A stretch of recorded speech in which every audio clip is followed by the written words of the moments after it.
Today's video is on a topic that confuses a lot of students and therefore is a high value question and one that is often asked. And the reason it confuses a lot of students is that we are used to thinking about gravitational force, gravitational field strength, gravitational potential energy at the surface of the Earth.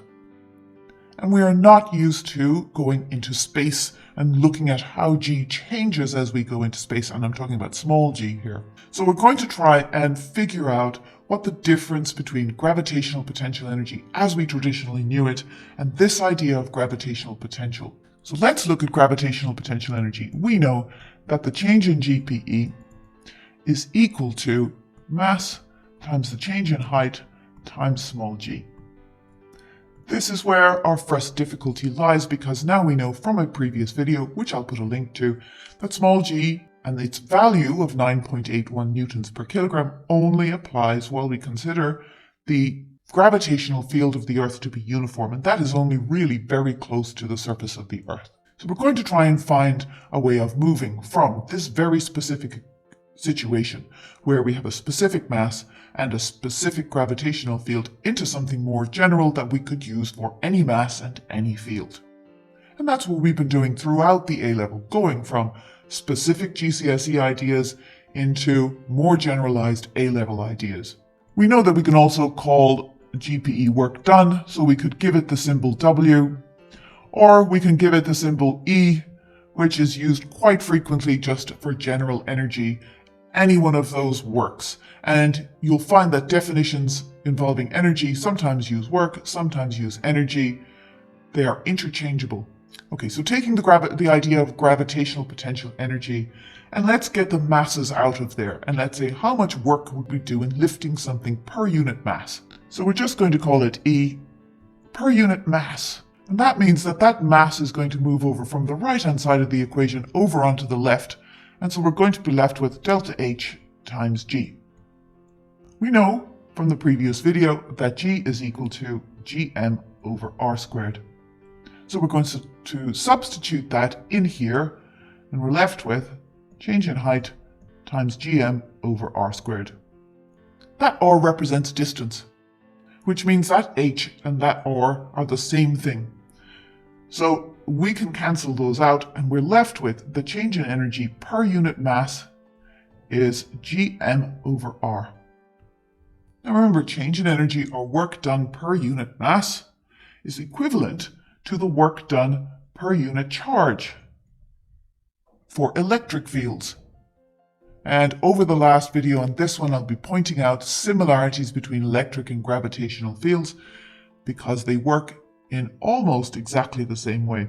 We know that the work done per unit charge is voltage, or potential difference. We also know that that can be written for radial fields as kq over r. And I'll put a link to my radial fields video for electricity or electric fields in here too. So you can see the similarities between kq over r and gm over r that we have here. And in fact, we call this change in energy per unit mass voltage for gravitational fields, or V-grav. And V-grav is Gm over R as an absolute value. This is what gets students confused. They don't understand what voltage is doing there. Voltage is just the change in energy per unit charge. This is a per unit mass change in energy, and you must think of it at all times as energy per unit mass, or joules per kilogram. So just remember that it is joules per kilogram, and it will help you figure out what's going on. There is only one small thing that goes with this that I haven't mentioned yet. If we look at the gravitational field of the Earth or any other object, the gravitational field is infinite in range, as I've said before. That means that that gravitational field drops to zero at infinity, an infinite distance. Objects are all attracted into the gravitational field from there. Let's suppose you have an object that sits there in the gravitational field. You have to put energy into it to get it out to zero. That means that the amount of energy per unit mass it had before that is negative. It's a similar idea to the potential well in quantum physics. We consider it to be negative because we have to add energy to get up to zero. The zero value is above where we are now. This means that our V-grav equation has a negative here. To all intents and purposes, you can calculate the magnitude of V-grav at all times. You just have to remember this idea that it is negative because it is zero at infinity and you have to put work in to get out there.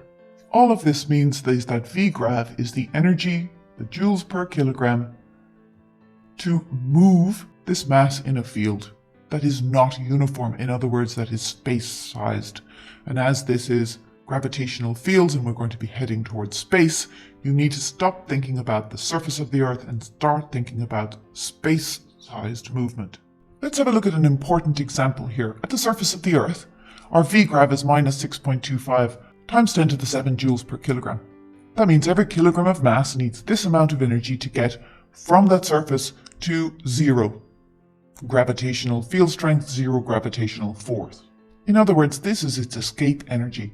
Now remember that we looked at a diagram on gravitational fields in the previous video which showed you that effectively at about 6 R it's dropped down to very, very close to zero. That is 6 times the radius of the Earth. So in reality, we're talking about getting it out about that far, but in theory it's getting it out to infinite distance. How much is its escape velocity? How much speed is it going to need to have or need to be fired with from the surface of the Earth to get away? Well, we know that our V-grav is joules per kilogram, and that those number of joules per kilogram are going to be equal to half mv squared. Because that gravitational energy, which is what this is telling us, has got to be equal to the kinetic energy. Now, because it's joules per kilogram, we can think of it as, let's talk about 1 kilogram, and it will be the same for every kilogram. And that means that m is going to disappear. So our V-grav is going to be equal to half v squared. And this is an interesting one to remember because escape velocity, or velocity gained because of gravitational potential, is often a question that is asked. This means we can put in our numbers 6.25 and we're going to ignore the minus here because we're just looking for the speed is equal to half v squared. That gives you a v of 1.12 times 10 to the 4 meters per second. That is the escape velocity. Now that is the escape velocity for all objects because we used the energy per unit mass and we used the mass on the other side as well. So it will be the same regardless of the mass of the object.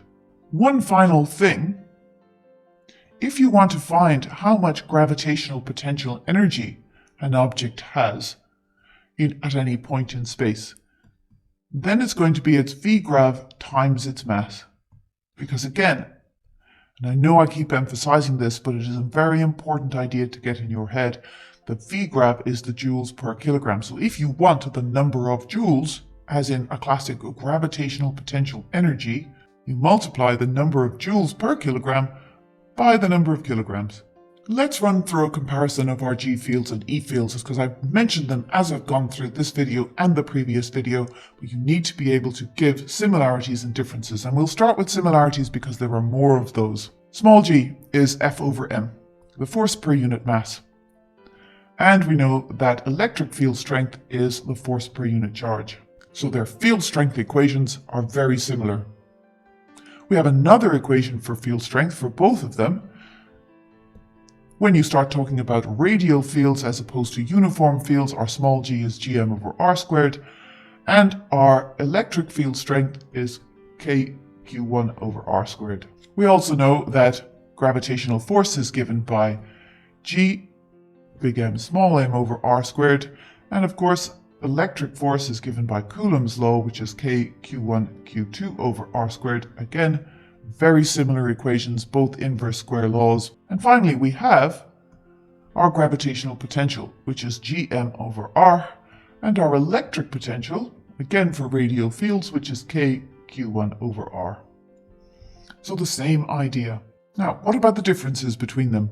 One of the major differences you'll have seen in the drawing of the fields is that gravitational fields are only attractive.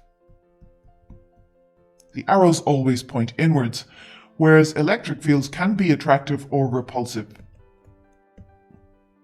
We know that a negative charge would have a field very like a gravitational field in that the arrows would always point inwards, because with electric fields it's what would happen to unit positive charge, but positive charges would have the opposite. You also cannot shield gravitational fields. There's no way of blocking them out, whereas you can shield for electric fields. Gravitational fields are about masses, and electric fields are about charges. So while equivalent, they're not the same. The final part of this video is about the idea of equipotential surfaces and being able to draw them. I did reference this in my electric fields video as well, because of course it's very similar, but it bears repeating here. If you're asked to draw equipotential surfaces, let's remember that they must be at right angles at all times to the field lines. So just make sure that no matter what the shape of the field, you are drawing your equipotential surface at right angles. Now what are they? Well, let's remember that the work done is force times distance. So when you're moving an object away from the Earth, you have to do work on it, you have to put energy into it. We've talked about how much energy that is. That's force times distance. If we're going to say there's an equivalent amount of work moving from there to there, as there is moving from there to there, and that's what the equipotential surfaces tell you. Between each surface, it's the same amount of work done to move the object from one surface to another. But as we know, as we go out, our force, our gravitational force here is decreasing. If we want our work done to remain the same, and the F is decreasing, then our distance has to increase to give us the same answer. So this is why you see the lines get further apart as you go further out, because the gravitational force decreases. Each surface then, because we're in a radial field, each line shows equal Vg. So no matter where you are, at any compass point around here, the gravitational potential is going to be the same. That is the gravitational potential energy per unit mass, in effect. So those lines all around give you equal potential, hence the name, and their distances change because the gravitational force decreases. These two videos is all there is for gravitation. However, the questions can be tricky, so we're going to have a look at a classic question that came up that very, very many people got incorrect at the time, because they're not paying attention to details in the question. It gives us lots of information about the Messenger spacecraft. It crashed into the surface of Mercury after 4 years in orbit. It was highly elliptical, varying between 215,000 kilometers. And the first thing we should see is those are in kilometers. I've got to watch out for that. It completed one full orbit every 12 hours. That's our time period. There's its mass. That's big M. That's small m. And of course, that is our R, or one of our R's. It has been suggested that the same orbital period of 12 hours could have been achieved if it was in a circular orbit of that above the surface of Mercury. Determine whether this suggestion is correct. Essentially, we need to find the time period of an object in a circular orbit that much above the surface. The first thing we need to remember is, of course, that when we use any sort of gravitational equations, it's not the surface that counts, it's from the center of the object that counts. So our radius of motion, our radius of orbital motion, is not 7690, it's 7690 plus the radius of the planet Mercury, 2430. And of course it's in kilometers. So that's all going to be times 10 to the 3, giving us 10,120 times 10 to the 3 meters. We need to find the time period at this. And if you looked at my previous video where I connected Newton's laws of gravitation and motion in with Kepler's laws, this will give you an idea of where to start. We know that mr omega squared is equal to gmm over r squared. And this is essentially the step that they're looking for you to be able to do to apply gravitational force equation with centripetal force. And for planet-sized and orbits, it's always a good idea to use mr omega squared as opposed to mv squared over r. It reduces a step for you. You can put 2 pi over t straight in there, which is what we're going to do right now, after we have cancelled out our m's. Leaving us with an expression for t squared into which we can substitute the numbers that we have. So once we've got to here, we're on the home stretch. It's just a matter of keeping an eye on our numbers.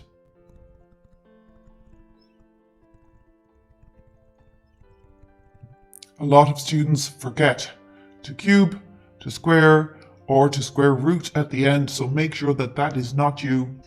That gives us a t squared of 1.85 times 10 to the 9, or thereabouts, giving us a t of 43115, and then of course we divide that by 3600. That is 60 minutes times 60 seconds, because we want to get it into hours so that we can demonstrate that it's close to 12, and indeed it is. It ends up as 11.98 hours. You'd then have to write a conclusion at the end of this question, because it says, determine whether this suggestion is correct. And when you see this, determine, you've got to say, since it's 11.98 hours, which is approximately 12, this suggestion is correct.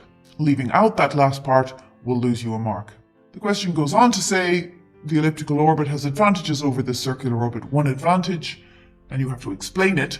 This is sort of an aside from what we're doing, but elliptical orbits do, because you are getting in close at one side of the planet and far away at the other side. So our distance from the surface is going to change, which means you're going to get close-up pictures and distance pictures. More relevant to what we're trying to achieve here is this question. Calculate the velocity an object would have as it reached the surface of Mercury if it was released from Messenger's maximum orbital height, which, if you'll recall, they told us was 15,000 kilometers. Now, the surface of Mercury was 2430 kilometers.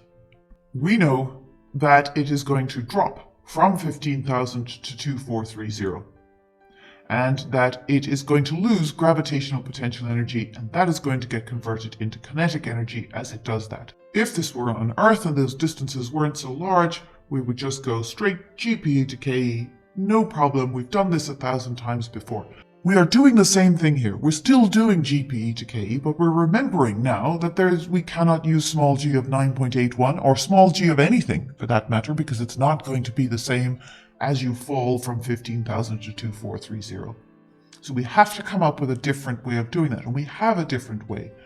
We have a V-grav, and that V-grav depends, let's remember, V-grav is gm over r. So it's just about the mass of the planet, Mercury in this case, and the distance that you are from it. That will give us the gravitational potential energy per unit mass. So what we're going to have to do is find V-grav at 15,000, V-grav at the surface, find the difference between them, and then that amount of energy difference is going to be what is converted into KE.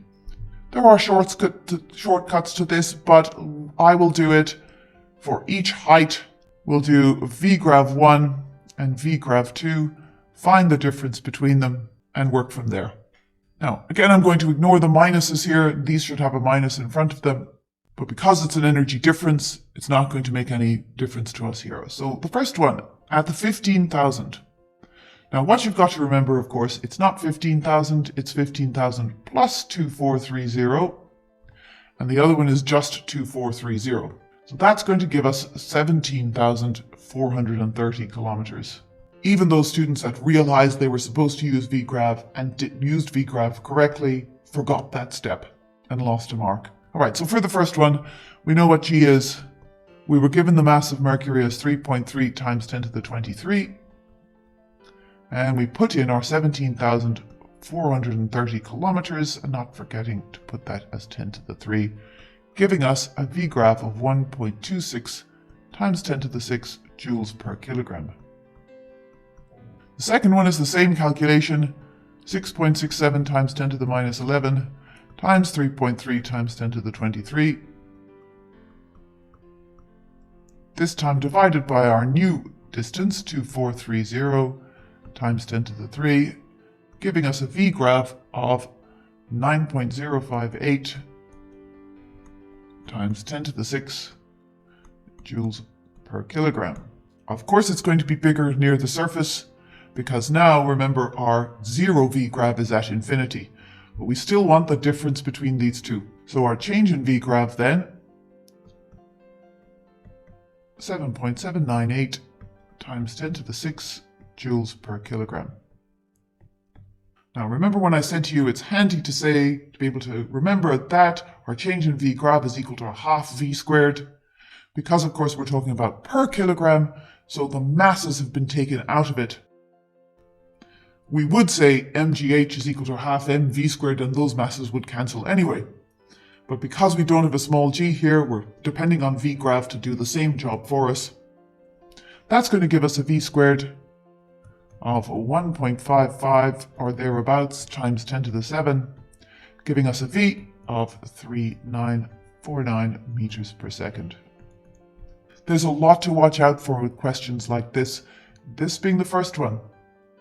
The temptation is to use 15,000 as our first distance instead of 15,000 plus the radius, because it's 15,000 above the surface.